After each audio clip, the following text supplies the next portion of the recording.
All right, welcome back to another edition of Culinary Connections Distribution Dialogues, where we dive into the heart of food service. And I've now knocked out 15 episodes on the podcast. I started my first one February 4th. Patrick Kelly really inspired me to get started, and he said, "Start ugly." And that's definitely a theme that I've kept up with while I've been building the podcast up. And the purpose of the podcast was really one, to share stories that, number one, we're more alike than we are different. Two, hopefully inspire some kind of change or thought process for those of us that are involved in the food service journey, right? Whether you're in sales, whether you're in operations, maybe you're even a chef and just wanted an inside look at the distribution side of it. What does it take to be a distributor? What does it take to be a brand? And ultimately, we live in this kind of unique triangle of chef, brand, distributor working together to make the food ecosystem click. These next couple episodes are going to be kind of a fun mashup of some of my favorite people in food service that I've had a chance to connect with, and hopefully brings a little bit of light to the challenges, opportunities, and realities that exist in distribution today and moving forward. So hope you guys enjoy the little mashup of collection of thoughts from some of the top leaders in the industry. There's a lot to love about the traditions of the seafood business. But at the same time, it's those traditions that have kept it, for my opinion, for so many years. I'd say at least the last 50 years, from adapting as quickly to the needs of the changing market. I try to look at this it's very black and white in my opinion. At the end of the day, I could compare us to a bank. Instead of lending money, and in return for that lending of money, you need to anticipate some outsized return to justify the risk and your cost of capital. Really, all we are doing here is we're lending seafood products to a restaurant, and in return, they're going to pay us at a certain point in time, whether it's net 14, net 21, net 30. And in return for that lending of the product, we need to make a certain amount of return on that, right? To me, it's probably. And I just had a meeting yesterday with a meat distribution company in Florida. And, at the end of the day, we all looked at each other and just exclaimed, this is a very simple business.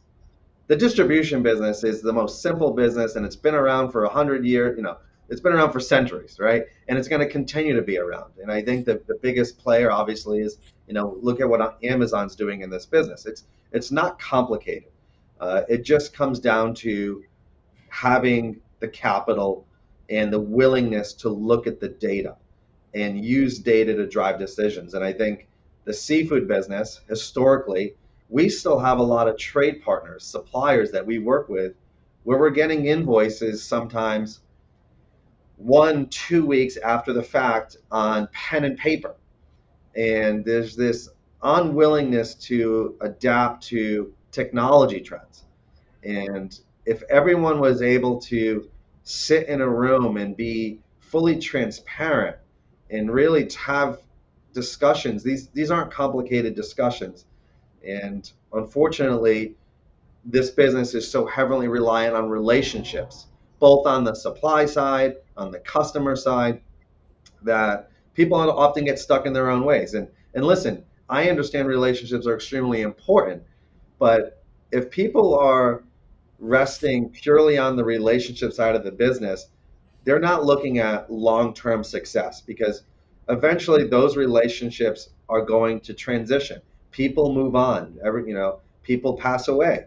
And I much rather, you're going to be in a better position for whoever's going to succeed in that relationship if you're able to provide them data and facts and a clear understanding as to why you should be doing business with Wulf's versus, well, Tom did business with Wulf's for the last 30 years, so you should just continue that relationship. It's really an injustice. And I think people have relied on that because when there's no transparency, there's more fraud, there's people are more vulnerable to be taken advantage of, and it's unfortunate to say this, but there's a heck of a lot of fraud in the seafood business. There's a heck of a lot of lack of transparency, and there's a tremendous amount of headwinds pushing against transparency, and that's it's unfortunate, and that's really where we're navigating. You know, what do we want? What do we want to make paramount to our business, and where can we facilitate change? And that's really where I think we found our niche. You've had a front row seat to, scaling a brand within distribution. What are some realities that come to play in trying to get your product within the channels that maybe cause some forehead bruising or frustrations? And again, I think some of this is painting a reality to distributors that maybe we in this side of the world need to make selling more accessible. And I've kind of thought it'd be fun if there was a distributor out there that did some kind of like little Shark Tank twice a year that said, hey, twice a year we bring on emerging new brands, come pitch us your product. Because you always have to be constantly evolving and thinking about new products. You can't have tunnel vision and think like your product set is done. Like the best distribution companies are constantly evolving and looking for top products. So, you're on one side of the fence and you experience it firsthand. What are you seeing, hearing that, could be better or more efficient? I will say that, you know, all of our distributor partners have been absolutely crucial in helping us grow this business. Now, in the same breath, we didn't always get the answer that we wanted when you go into a distributor meeting and you say, how can I move more product? What do I need to do? Well, you need to have a promotional calendar. You need to stay relevant. You need to stay in front of your customers. You've got to make sure that you're offering, the highest quality at a competitive price, and that customers are calling for your product, that they're reordering, that they're wanting it. So just getting your product approved and stocked in distribution, that's the easy step. Then how do you go meet with the potential customers, the chefs? Who do you have within your network that's outside of your local area that can help you scale that can meet with chefs on your behalf, that can meet with retailers on your behalf, and that can represent you?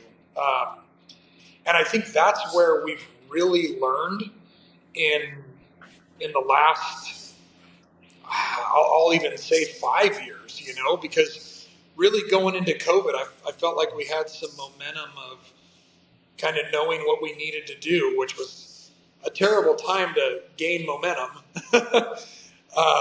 going into a pandemic. But I think, the one thing we've done is we've asked the simple questions. Okay, distributor, what do we need to do? What customers are our products a fit for? And then how can we reach them? And I think that more often than not, the distributor is going to help you with that. You just have to go do the work. And I think that's where a lot of people sometimes they fall flat of, oh, well, I got it into the distributor. I thought the job was done. It's like that's the easy part. You got to be on the street. You got to be in the back of the kitchen. You got to stay in front of these chefs and in front of your customers. That's the name of the game. You're 100% right. Getting in can be one of the most challenging, and it could be the easiest part of the equation. It's like they're both sides of the sword there. And I've said to brands before, there's 5 things I believe that great brands do to complement a distributor. Have and create a relevant brand, right? Like, what are you doing to do that? That is connecting, that's content, that's social, that's, chefs are asking for the product, right? have to have a nice quality product that resonates with people, but ultimately creating a relevant brand. Build relationships with your distributor partner, right? If you just think you're going to set up a item code and like we're done, start sending us POs, that doesn't necessarily happen, right? You have to build relationships, and now, in my opinion, you've got to do it at the procurement level. You have to get to know your people that are buying the product. You have to get to know your leadership at the distribution company because they're going to have influence in the way that you move product, right? So it's okay to send a sample box to the sales manager or whatever. Like, you want them eating your product. You want them knowing you. That way they can encourage and, foster that relationship and create conversation. The next is you want to have a relationship with the sales team. You want to get to know them. Go step foot, in the distribution center. Do a sales meeting. Email them, text them, FaceTime them. Create value with the distributor partner. And there's a lot of salespeople that don't want a relationship. It's a very transaction. Look, I just go take orders, and that's what I do. The people that thrive and do well for themselves and do well for you are going to build a relationship with you. The newest one, in my opinion, is the relationship with the marketing team.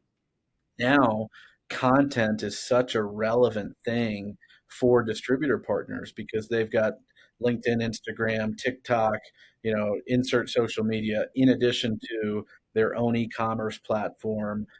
They've got e-blasts that they're doing. They've got their own internal metrics. Maybe you got a Fiscalini cooler and you want to do a giveaway for the person who sells the most in a month, right? Like, you have to engage the marketing. So 4 people or 4 departments you really need to nurture in. You need to put in the work. You said that. Like, you need to go beat the streets. You need to bring some business their way. 4 is create engagement, and that is also building a brand digitally that creates dialogue both with chefs and with the sales team. And follow up and follow through, right? Like, you need to follow up on the samples, the pricing, when you're coming to market next. And that goes both ways. The salesperson needs to follow up and follow through, and you have to do that. But for those brands out there that are wondering, how can I really like bolster sales? You can do that. Now, also there comes to the equation of, and I'm super small. I live in Modesto. How do I scale my business? Because I've got to be here. There's other avenues, and those distributor partners can help you and say, hey, you need to talk to XYZ, or we can run a promotion. Let's work marketing. But ultimately, creating engagement and dialogue with your distributor partner is one of the healthiest things that I think you can do as you build your brand. Produce is certainly a challenge to manage because the truck could come out of temp. There's so many variables, right? You could kick a load right when it hits the dock, and now you're out of cauliflower for 2-3 extra days because nobody's just waiting around with 8 extra pallets of cauliflower in Phoenix, for you to just maybe buy it, right? So exactly. I mean, with the perishability and with the way that the supply chain works, and labor is another big key part of it too. It's tough. You have to really be on your game as far as knowing what your customers want, knowing what the needs are. But like you said, there are so many variables, from labor to transportation, to accidents on the freeway, which I know sounds silly, but that can really snarl interstate traffic that can cause issues. So lot of plates we're spinning constantly, not always many in our control, but really I think you have to, in this industry, be able to pivot at a moment's notice and be able to say, hey, this ain't gonna work, that's gonna have to work instead. I think that's where we really rely on the relationships we develop with our customers, because we always want to be transparent and honest with them. When we get whiff of a problem, or a potential problem, I should say, that could be coming, there's a lot of active communication that goes out and say, hey, we are hearing this could possibly happen. It may not, but if it does, what's plan A, what's plan B? And we kind of try to filter that information with our team so everyone's on the same page. The last thing you want is a customer surprised with a last minute issue. Sometimes, unfortunately, it's unavoidable, but we do everything in our power to try and I don't know if predict's the right word, but try to have a contingency plan. That's probably a better way to say it. So should something go sideways, we have a capacity to kind of say, hey, here's option 2, here's option 3. Let's figure it out. Yeah. I would always go and see a customer and I would openly say, if you're looking for a perfect company, we're not it. Totally. We say the same thing. Like if we always try to focus on is we're like, what makes us great in our mind is how we react to when the problems happen. We're not going to be perfect, but what we really think helps us kind of define who we are is when something's not perfect, when something goes sideways, when there is a potential issue, whether it's in our control or out of our control. How do we react? How do we make it better? How do we ensure that your guest at your individual restaurant location is not interrupted and that experience isn't interrupted? Because really what we see it as a mutual relationship. The better of a job we do, the better of the job the restaurant could do. And the more people that come to the restaurant, the more people that are going to buy produce from us, essentially. So we are an integral part of that, and making sure that we're a part of that and respect the chain and respect the people in charge and make sure that the guest is always top of mind. It's vital to our success, I think. Yeah, I mean, you guys are delivering every single day. You are really an extension of the team. I mean, I guarantee you, your drivers probably get high-fived and fist-pounded by the kitchen staff, and they feel it when they go, maybe they go on vacation or leave for whatever reason, right? Like they loved whoever that driver was. And they're our best advocates. And, they really are the boots on the ground that are seeing our customers every single day when they make those drops. So we spend a lot of time with drivers kind of getting their feedback and understanding, is there an issue that maybe we're missing? Sometimes people will be okay vocalizing it to a driver, but may not have the bandwidth to call the rep or call into the office with a potential issue or a concern. So respecting that relationship and making sure the drivers feel comfortable and approachable with us on our side to make sure they know, hey, if there's an issue, you have an avenue to address it. Let us be that advocate. Let us take it from there. Thank you for giving us that information. It's really important. When you started just knocking on doors, times were different. There was no Facebook, there was no the prospecting tools. The way that you did it was totally different.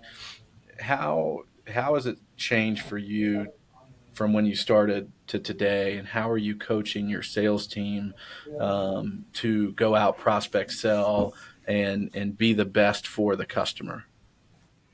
Yeah, that's a great question. If you go back, like even that many years ago, let's go back, almost right now, it feels like pre-COVID, but, that many years ago, you dealt with chefs that were, with the lack of social media, you had guys that knew exactly what they wanted to do day in, day out. They knew what products they wanted to use. And it was just kind of, I don't want to say boring, but it's, the level of what you see on a plate today has evolved so much in that time. And it's because of the availability of information, right? People can see a different picture. A guy in Birmingham or a guy in Nashville here can now look at his favorite chef in New York and say, wow, he's doing that. I want to produce that. So, as a salesperson, one of the big things, you can't fake it in this industry now. You can't just say, I want to take this job and I'm going to go, I've got my price list, I've got my product, and I'm going to go talk to the chef about that. And hopefully he likes my price and likes you actually have to have a little bit of passion about food. Yeah, and you can't fake that. A chef can see right through that.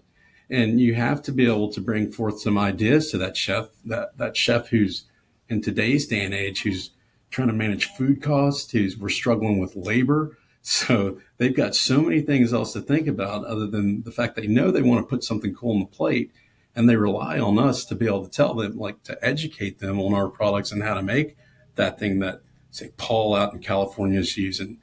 And so it takes a lot of self-education on our end and a little bit of passion to be able to approach these guys, much different than it was 10, 15 years ago. You can even look at, you said your background's in produce and then you guys got into acquisitions and you're buying companies. Well, there was a time when it was just the produce company. It was just the meat company. Now we're all kind of picking up, like we don't do a lot of vegetables and things here. I might carry mushrooms or things like that. But there was a time when I could just be the seafood guy and the meat guy was the meat guy, and everybody had their space. But now with everybody having to diversify their portfolio, you've got to stay on top of that. And staying on top of that requires a little bit of passion about the food. Even if you don't like something, you've got to understand why somebody else would and how a chef can take that application. So the It's evolution of difficult. the food seller has changed a lot.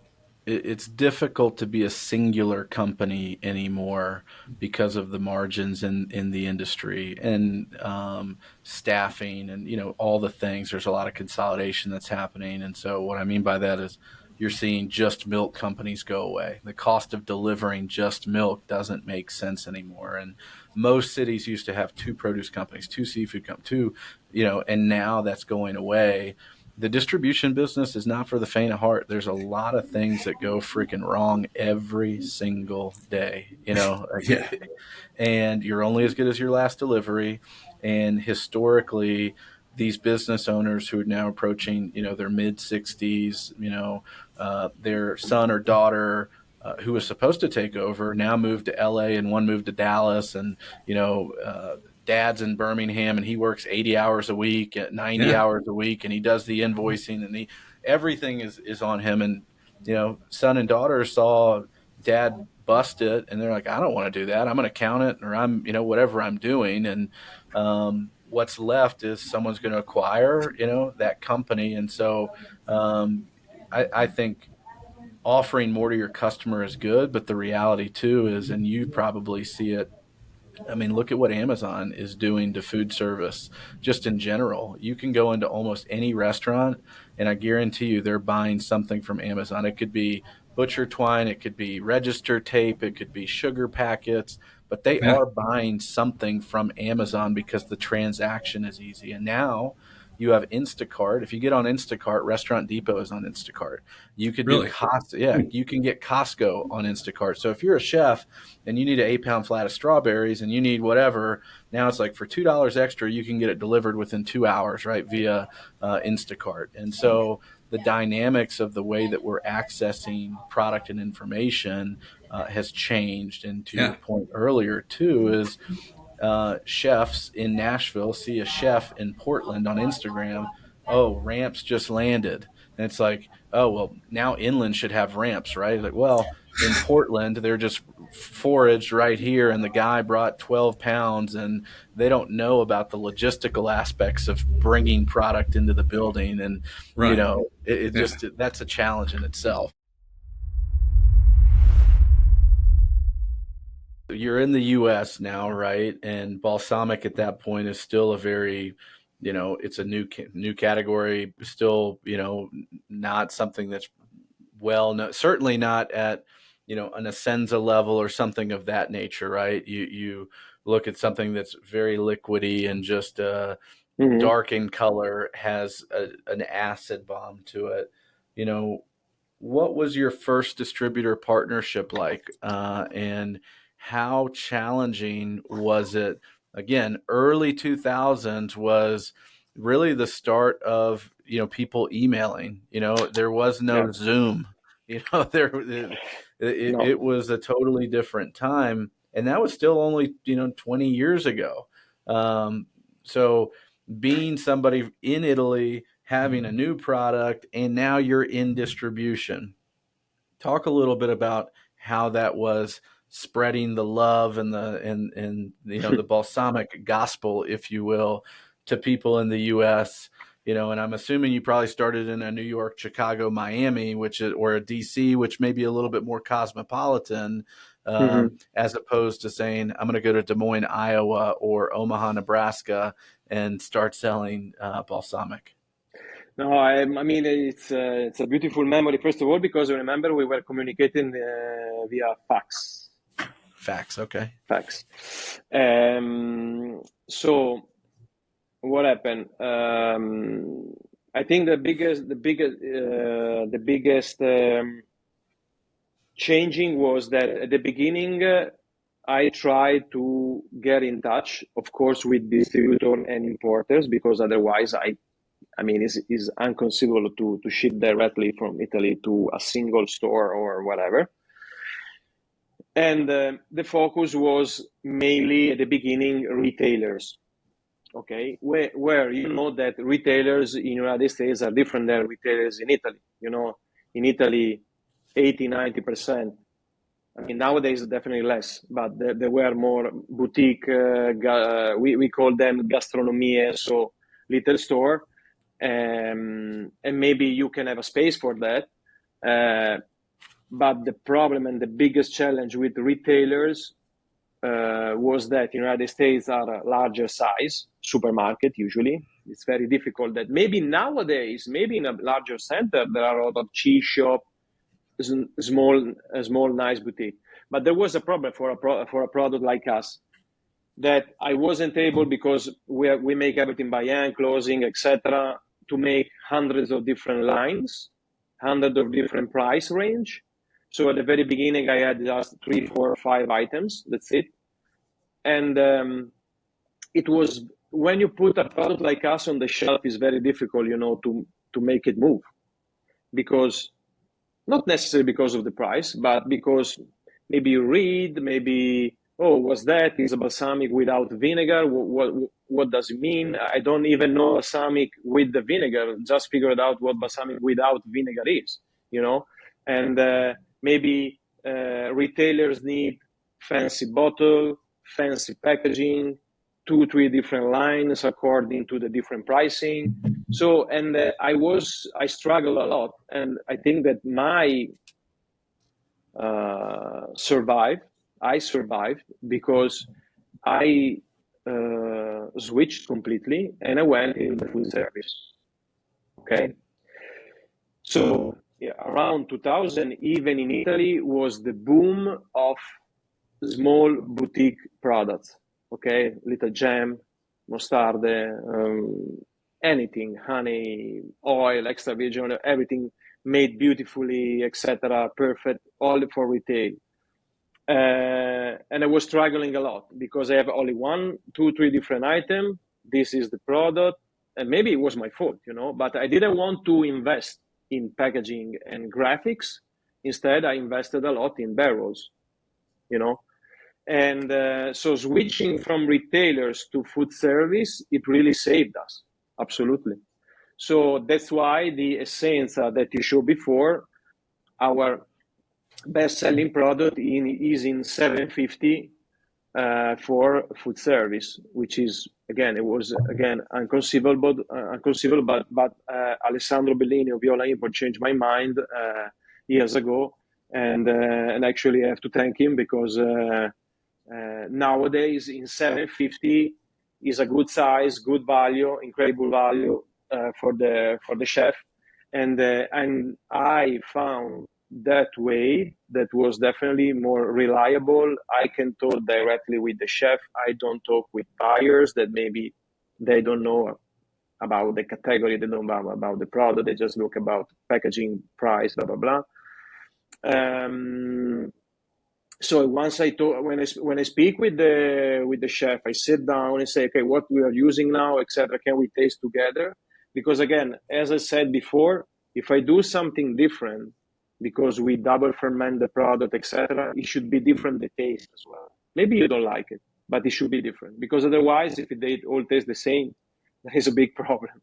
So, and usually every time I come, maybe you follow my social things, I say I'm a pilgrim, because San Giacomo was a pilgrim, so I say pilgrimage. And because I love to walk into the street, to go into the kitchen, to speak, to talk with the chef. This is what we have to do, We don't have a mass market product. I believe there are space for everyone. The problem is when they, and when I say they, I meaning usually bigger company, etc. They want to close that space, or they want to tell you, they tell you that your product is not legal, it's not wherever. So this is a big problem, because I think that they have their own space, if my product is legal according to the health inspection, blah blah blah, and everything, all the rules, I have my space as well, and this is the reason the book came out. This is the reason why I'm always really,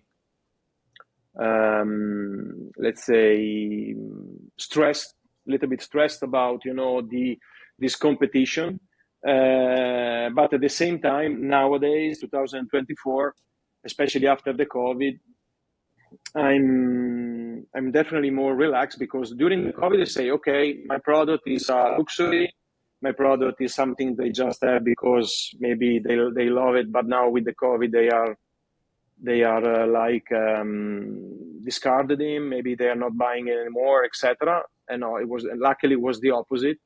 So we grew, and that really relax me a lot, because they say, okay, there is a future, it's gonna be a very slow and hopefully organic growth. So we keep working on this.